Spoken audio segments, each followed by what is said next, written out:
Podcast Cucu. Cuap-cuap perbendaharaan.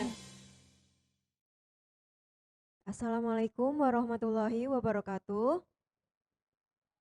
Yang terhormat Bapak Tony Rediansyah selaku Kepala KPPN Gorontalo, yang terhormat Pak Hifdi dan beserta jajarannya dari PNM Ulam, yang terhormat Bapak Kasubag Umum dan Kepala Seksi KPPN Gorontalo dan rekan-rekan semua yang berbahagia. Perkenalkan, saya Tama dan teman saya Rahma. Nah, pada sore ini kami akan menjadi host FGD dengan narasumber Bapak Hifdi dari PNM Ulam. Kepada Bapak Hifdi dipersilahkan. Nah, untuk FGD sore ini agak sedikit spesial nih daripada FGD-FGD sebelumnya. Kali ini kita di depannya ada 3 kamera, itu karena akan disiarkan sebagai podcast Cucup episode ke-6. Nah, oke. Tepuk tangan dulu guys. Nah, apa nih yang kira-kira akan dibahas di FGD sore ini? Kok ada narasumber dari PNM Ulam gitu. Nah, langsung aja kita sebutkan tema hari ini, yaitu mendorong pemberdayaan UMKM. Yeay, tepuk tangan dulu.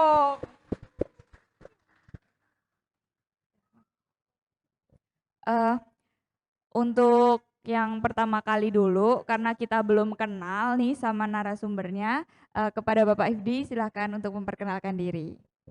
Oke, baik. Assalamualaikum warahmatullahi wabarakatuh. Selamat sore. Yang saya hormati Pak Tony selaku Kepala KPPN beserta jajaran. Jadi sebelumnya saya perkenalkan diri dulu. Nama saya Hifdi Fausal Patiapali selaku Manajer Regional Mekar wilayah Manado II yang membawahi 3 kabupaten di Sulawesi Utara dan keseluruhan Provinsi Gorontalo.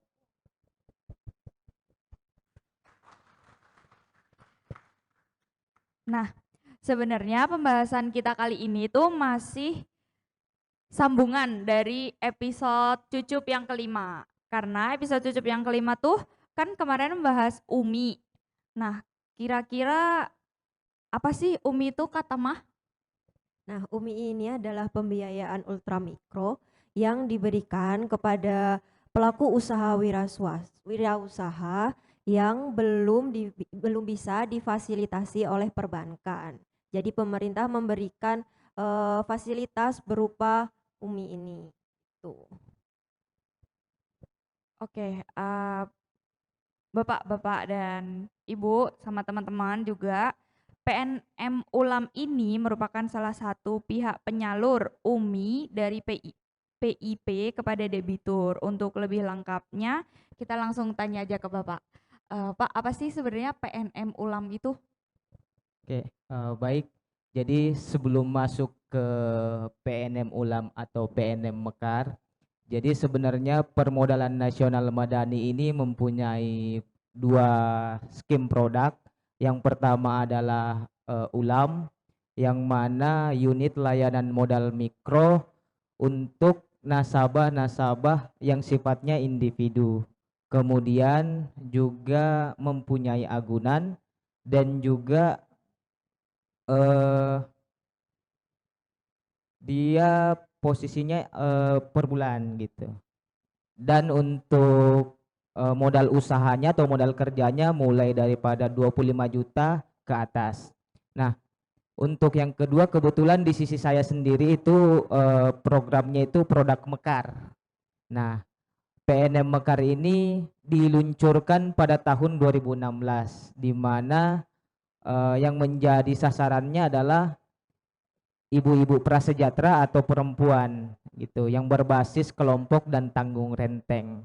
Nah, kemudian untuk yang bersinggungan langsung dengan ultramikro ini berada di produk Mekar dengan plafonnya antara 2 sampai eh 10 juta kalau sekarang tuh. Dan mana plafon 2 sampai 5 juta itu dia per minggu, kemudian 5,5 juta sampai 10 juta itu sudah kategori per 2 minggu pertemuannya.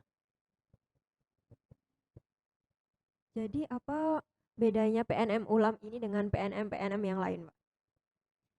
Kalau perbedaannya antara PNM Ulam dengan yang lain sebenarnya beberapa pembiayaan hampir sama skemnya. Cuman yang menjadi pembeda adalah kalau di sisi kami untuk pemberdayaannya itu didampingi baik mingguan maupun ada yang disebut dengan kapasitas usaha, peningkatan kapasitas usaha.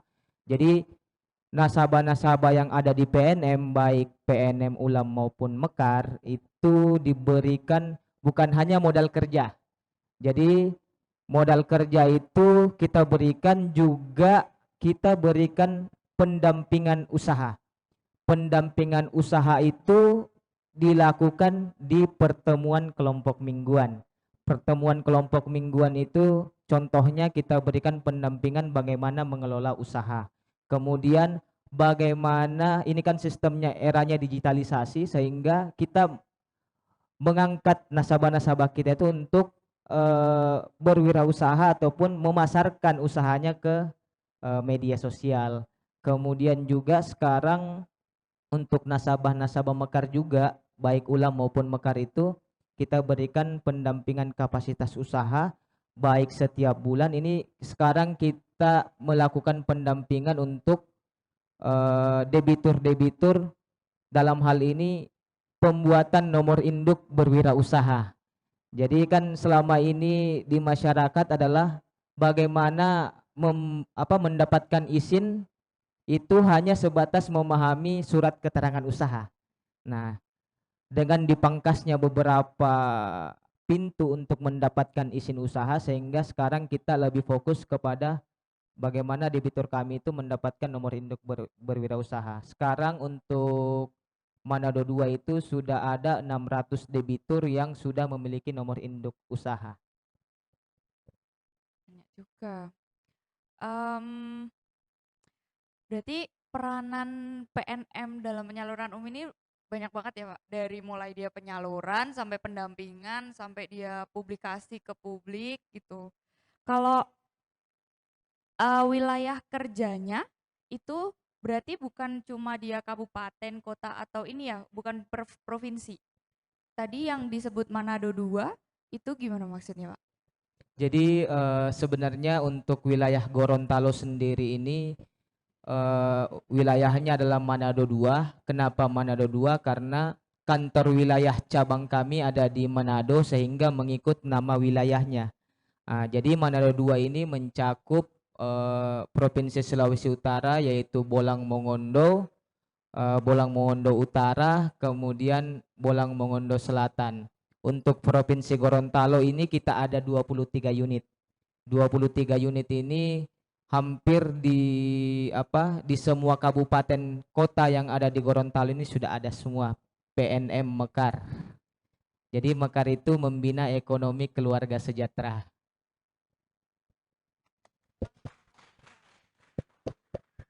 Nah, tadi kan udah disebutin ya Pak kalau ada sekitar 600 debitur. Nah, kalau di Gorontalo ini debiturnya dari usaha apa aja ya? Jadi tadi itu 600 debitur yang sudah memiliki nomor induk berwirausaha.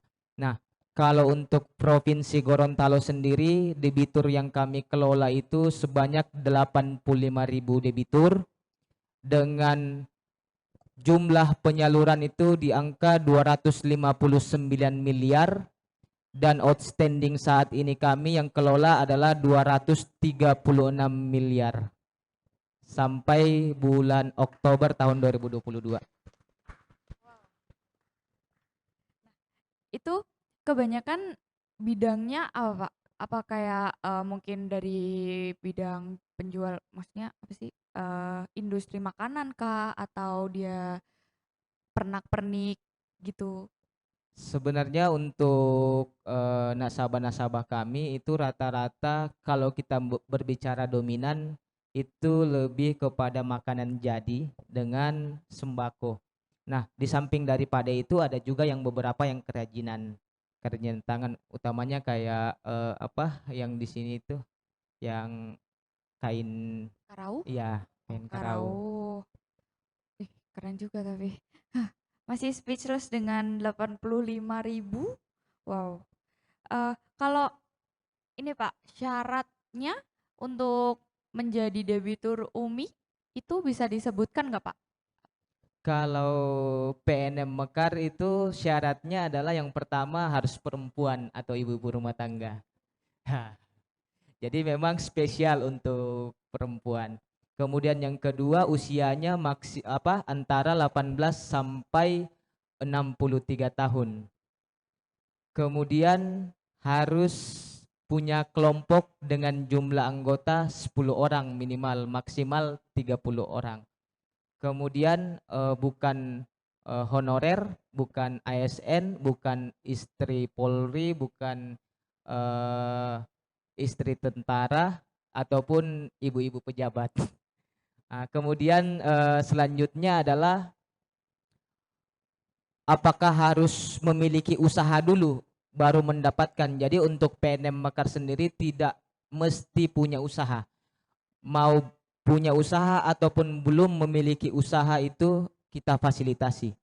Kemudian memiliki KTP, KK, dan diizinkan oleh suami. Tuh. Jadi memang sangat mudah dan tanpa agunan juga. Oh, jadi syaratnya harus perempuan dulu dan nggak harus punya usaha dulu ya, Kak? Nah, kalau di PNM Ulam ini tantangan-tantangan apa aja yang biasa ditemui dalam penyaluran sama pembayaran ke debiturnya? Jadi ini kan berbicara 85.000 ini kan bagaimana mengelola banyak orang. Nah, kalau kami di sini kami didukung oleh tenaga pendamping dalam hal ini AO Mekar sebanyak 332 pendamping di Provinsi Gorontalo. Kemudian untuk tantangan sendiri kami kan di lapangan ini sistemnya kelompok. Jadi kami ada yang namanya pertemuan kelompok mingguan. Kemudian ada yang namanya pengelolaan kapasitas usaha, di mana pembayaran ataupun mekanisme saat PKM itu dilakukan pembayaran di kelompoknya dan sistemnya tanggung renteng. Jika memang dalam satu kelompok ada yang tidak melakukan pembayaran. Tuh. Jadi memang budaya gotong royong yang memang kita tanamkan kepada nasabah. Kemudian dalam hal menjalankan usaha kan kita dibutuhkan yang namanya kedisiplinan. Karena ada juga yang ogah-ogahan dalam menjalankan usaha, ada juga yang ulet dalam menjalankan usaha. Nah, hadirnya nasabah-nasabah kami di PKM itu salah satu bentuk melatih kedisiplinan nasabah, melatih kekompakan nasabah. Jadi memang kalau yang awalnya suaminya juga bekerja mencari nafkah untuk keluarganya, jadi kita berdayakan juga ibu-ibunya di rumahnya bagaimana bisa menghasilkan ataupun membuat usaha rumahan. Gitu. Jadi memang tantangan ke depannya nanti adalah bagaimana kita melakukan literasi keuangan ke depannya untuk nasabah-nasabah utamanya yang kategori prasejahtera. Ini yang menjadi tantangan kita ke depannya apalagi era digitalisasi. Dan kemudian debitur-debitur kami juga bukan hanya yang sudah siap dengan modernisasi, namun ada juga beberapa yang jangankan menggunakan gadget, tapi banyak yang awalnya lulusan SD yang tidak bisa membaca, menulis nama, itu juga kami dampingi. Bagaimana nasabah bisa membaca, menulis nama, itu juga kami dampingi. Jadi enggak, oh ini orangnya tidak tahu membaca, tapi kita latih juga. Jadi ada pendidikan ataupun pendampingan sosial juga kepada nasabah. Mungkin itu sih. Boleh kasih tepuk tangan sekali lagi buat PNM Ulam. Ih. Kalau dari sisi debitur nih Pak, kira-kira apa sih keuntungan yang didapatkan gitu? Selain tadi pendidikan tentang usahanya dia atau publikasinya itu, apa aja kira-kira keuntungan dari debiturnya? Kalau keuntungan sendiri kan di samping tadi peningkatan kapasitas usaha, juga kita mendampingi nantinya modal kerjanya itu tidak hanya stagnan di 2 sampai 5 bahkan 10. Jadi kami ini berkesinambungan nantinya. Jadi manfaatnya juga nasabah itu dari sisi omsetnya juga meningkat, kemudian asetnya juga, dan kami juga memberikan fasilitas pembiayaan pendamping. Nah, pembiayaan pendamping ini ada dua, jadi ada home, ada wash. Jadi home ini untuk eh, pembiayaan tempat usahanya, juga wash untuk sanitasi. Jadi di samping daripada peningkatan usahanya, kemudian pendampingan yang dilakukan oleh tenaga pendamping kami juga pemberian pembiayaan pendamping dari sisi sanitasi dengan tempat usaha. Jadi banyak juga ya pendampingan-pendampingan dari PNM Ulam ke debiturnya ya. Nah, menurut Bapak keberhasilan dari UMI ini dalam membantu UMKM itu apa aja ya, Pak? Kalau keberhasilan kami dalam hal mendampingi UMKM ini, yang pertama adalah bertambahnya wirausaha yang pertama. Kemudian yang kedua, kesenjangan-kesenjangan yang kemarin nasabahnya calon nasabah atau calon wirausaha itu harus memiliki agunan dulu baru mendapatkan modal. Dengan adanya UMI ini, tanpa jaminan nasabah yang sudah mempunyai skill pengetahuan dalam berwirausaha tapi terhambat oleh yang namanya aset atau agunan, alhamdulillah dengan hadirnya Mekar untuk mengisi kesenjangan itu, alhamdulillah berdampak pada beberapa nasabah kami yang sudah naik kelas. Naik kelasnya itu sudah ada menjadi nasabah BRI, sudah ada menjadi nasabah Ulam. Jadi tidak berhenti sampai di situ. Jadi adanya pendampingan juga memang kita mendorong bagaimana masyarakat prasejahtera ini bisa naik juga ke masyarakat sejahtera. Wah, bisa tepuk tangan sekali lagi. Nah, masuk ke pertanyaan terakhir. Eh, apa sih Pak harapannya untuk UMI ke depannya dari POV-nya Bapak sendiri? Kalau harapan kami adalah seperti namanya PNM Mekar ya, membina ekonomi keluarga sejahtera. Semua pasti berharap bahwa apa yang kita lakukan saat ini itu kita harapannya masyarakat prasejahtera ini bisa sejahtera. Itu yang pertama. Kemudian yang kedua, bagaimana kita yang sudah kita jalani adalah mengubah pola yang memang dulunya hanya berpangku tangan pada bantuan langsung tunai, jadi berubah menjadi masyarakat yang produktif dan menghasilkan. Jadi tidak hanya menunggu bantuan saja, walaupun sekarang masih ada bantuan dari pemerintah, cuman alhamdulillah dampaknya sangat luar biasa bagaimana masyarakat kita bisa lebih produktif dengan adanya Mekar ini. Oke, karena tadi sudah masuk ke pertanyaan terakhir, apakah ada dari Bapak, Ibu, teman-teman yang mau mengajukan pertanyaan tambahan? Oh, silakan Pak Tony. Terima kasih Mbak Rama, Mbak Tama. Mungkin sedikit gambaran bisa dijelaskan ya Pak untuk para debitur Mekar ini, perkembangan posisi kredit atau pinjaman yang mereka ambil itu seperti apa? Mungkin gambaran seperti non performing loan-nya atau kredit macetnya apakah ada juga? Kemudian kalau ada kredit macet seperti itu penanganannya seperti apa? Kemudian dari sisi organisasi PNM sendiri Mekar ini tadi sudah disinggung ya, mungkin SDM yang dimiliki Mekar yang terjun langsung kepada kelompok-kelompok masyarakat tadi, eh, proses rekrutmen dan pembinaan untuk mereka sendiri agar siap terjun ke kelompok masyarakat seperti apa? Mungkin 2 itu aja. Terima kasih, Pak. Oke, baik, terima kasih atas ini, jawab langsung saja ya. Jadi yang pertama terkait dengan non performing loan itu, yang pertama kalau di Mekar itu untuk non performing loan itu tidak ada. Ya, untuk saat ini karena kami kan sistemnya kelompok dan tanggung renteng.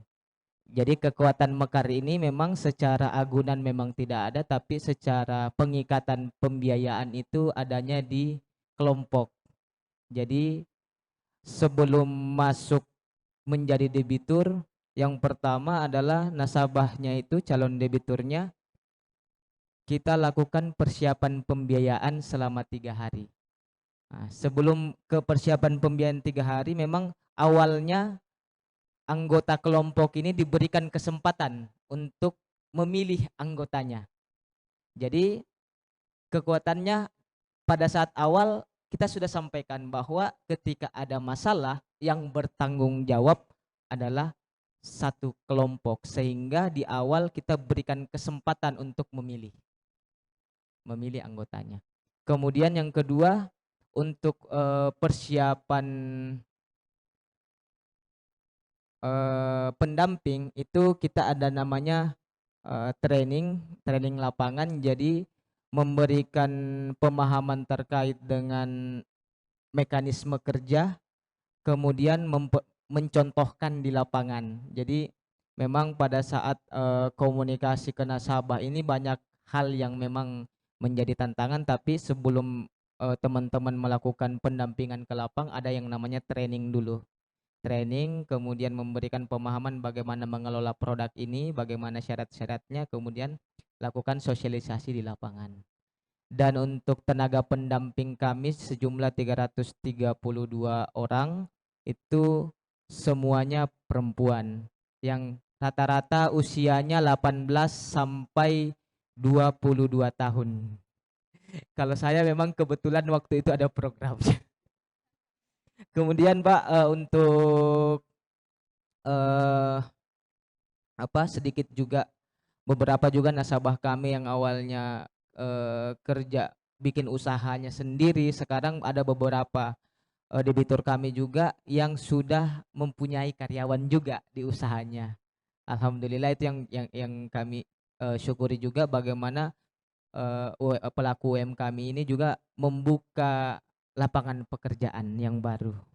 Dia sudah jadi nasabah posisi produk antara plafonnya antara 15 sampai 20 juta tanpa agunan juga, Pak.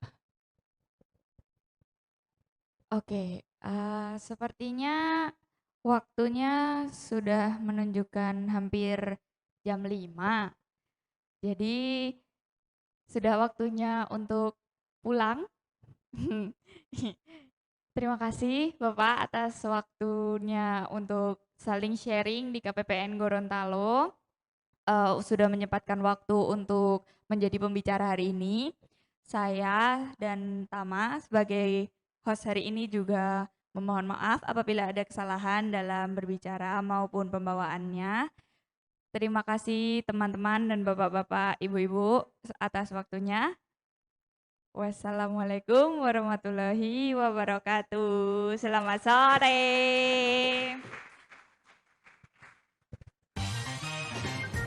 Podcast Cucu. Cuap-cuap perbendaharaan.